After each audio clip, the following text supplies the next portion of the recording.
You know the feeling, right? You study for weeks, you absolutely ace the final exam, and you walk away with that certificate. You've proven you're a master. Or have you? Well, today we're diving into a fascinating theory that suggests it's not nearly that simple. It turns out true competence is something much deeper and way more elusive than just a test score.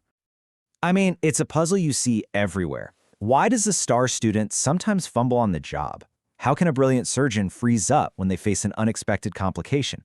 Or, and this is a big one today, why can an AI with perfect test scores completely fail at a simple, real-world task it's never seen before?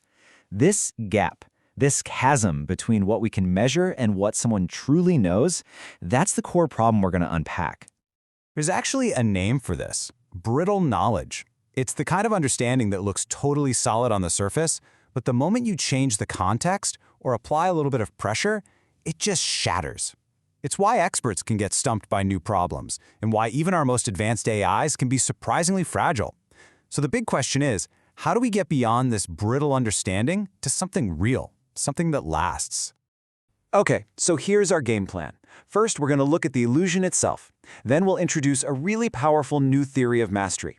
We'll explore its core ideas, like seeing competence as this constant balancing act and facing the hard limits of what we can even know. From there, we'll see how to govern claims about mastery. And finally, we'll rethink what it is we should even be measuring in the first place. All right, so if the old model of just testing people is broken, what's the alternative? We're about to jump into a new, really comprehensive framework that's designed to push us beyond just looking at performance and get us toward a deeper and frankly more honest understanding of what competence really is. It's called the Unified Mastery Theory, or UMT for short. Now, what's so revolutionary about it is its central idea. UMT says mastery isn't an outcome, like getting an A on a test. Instead, it's a hidden internal state deep inside a learner's mind. It's a whole ecosystem for thinking about what it actually means to know something. And what's really remarkable here is that this entire, incredibly comprehensive ecosystem, everything from the foundational ideas we're about to get into, all the way to the practical governance frameworks, was all developed and consolidated by one single researcher, Ahmadov.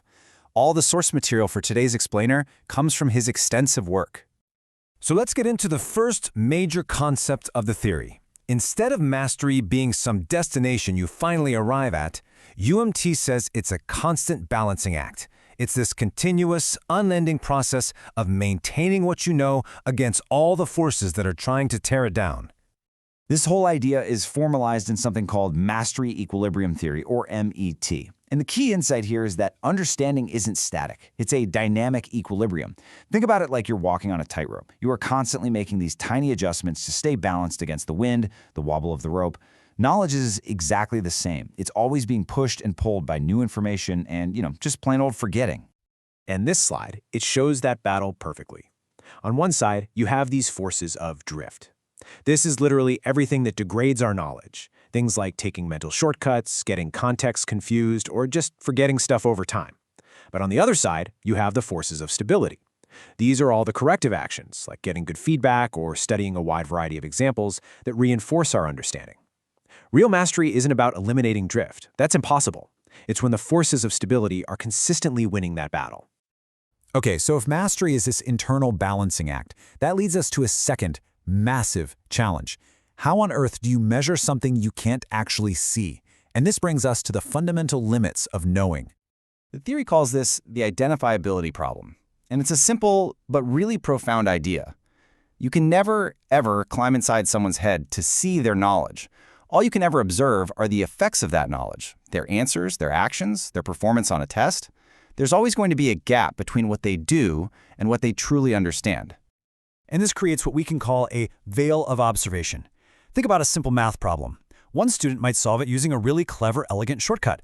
Another student might solve it through long brute force calculation. On the test, they both circle the same correct answer, C. So to the teacher, they look identical. But their internal understanding? It's worlds apart. That's the veil. And it means there's always an irreducible uncertainty in any assessment. It's just impossible to get a perfect picture. Now, I know this might all be sounding a little philosophical, but the entire UMT ecosystem is built on a rock-solid logical foundation. It's called the Unified Mastery Meta Theory, or UMMT, and it's all grounded in 5 core axioms. These 5 axioms are basically the rules of the game. Number 1, mastery is a real internal model in someone's head. 2, that model is always in that state of equilibrium, our tightrope walk. 3, a good model has to work even in weird, unexpected situations. 4, like we just saw, you can never perfectly see that model. And 5, because of all that, any claim you make about mastery needs multiple lines of evidence to be considered valid. So with these axioms as our foundation, how do we actually put this into practice? How do we make fair, consistent judgments about mastery in the real world for a pilot's license, a doctor's certification, or an AI's deployment? Well, this is where the practical governance layer comes in. You see, the beauty of starting with those clear axioms is that they allow for a really structured, practical system for managing any claim about mastery. This isn't just theory, it's a process for making sure claims are made, scaled, and maintained responsibly. This governance layer has 3 crucial stages. First up, initialization. This asks, are the conditions even right to begin testing? Is the test fair? Is it measuring the right thing? Second, scalability asks, hey, does our assessment that worked for 10 students still work for 10,000? Or do weird biases start creeping in? And finally, closure. This sets the rules for the entire life cycle of a mastery claim, recognizing that knowledge isn't permanent. It asks, how do we audit, renew, and even revoke a certification if someone's skills have drifted? Okay, let's bring all these pieces together and connect them right back to our original problem of brittle knowledge. What's so powerful here is that this theory doesn't just critique the old system. It gives us a whole new and much more honest language for talking about learning and competence. Now, this is a really crucial point. UMMT isn't selling some kind of magic mastery meter or a new perfect test. Its real value is giving us a more rigorous and honest set of principles. It helps us design education that goes beyond the one-off final exam and moves toward continuous assessment. And it helps us build AI systems that don't just memorize answers, but can actually prove their understanding when faced with something new. And this quote from the source material, wow, it just sums up the entire shift in thinking perfectly. We have to stop treating mastery as a static outcome, a box you just check once, and start seeing it as an inferential posture. It's this ongoing process of gathering evidence to support a claim that is always at some level uncertain. So what should you really take away from all this?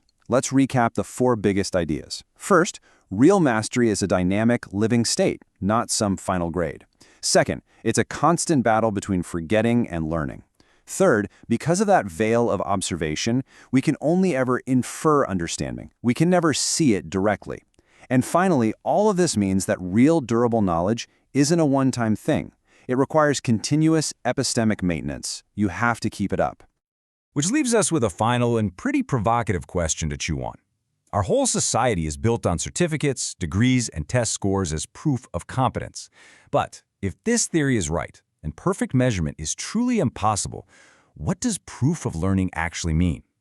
And how should we change our systems to reflect that more honest and much more challenging reality?